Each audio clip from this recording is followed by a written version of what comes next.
हा उजव्या हिपमध्ये इतकी आग होती की हा हा खळखळच आग होती. आग होती हो. बरोबर जळजळ. जळजळ करायचं आणि पायाला पायाला पिंपरीमध्ये खूप वेदना. त्रास व्हायचा, वेदना.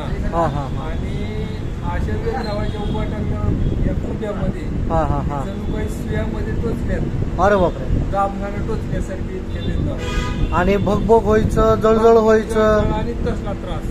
त्रास पण व्हायचा उचलून पाय टाकून द्यायचं नाही. बरोबर बरोबर उभारलं की असं एकदम सुई टोचल्यासारखं मध्यामध्ये व्हायचे, इतक्या वेदना व्हायच्या. आणि तसंच त्रास पायाला पिंढऱ्याला आणि पिंपरीला त्रास म्हणजे वेदनेचं व्हायचं. हा हा हा रात्री झोपेत सुद्धा व्हायचा त्रास, चालतानाच नाही असं. मुक्का मार लागल्याने हा, मुक्का मारला आणि वेदना नुसत्या उभा टाकून द्यायचं. आता कसं आहे आता जवळजवळ सगळं चांगलं झालेलं आहे. हा 90% म्हणजे सगळं चांगलं झालं. सगळंच चांगलं झालं म्हणजे जवळजवळ आता वेदना नाहीशा झाल्या नाहीशा झालेत.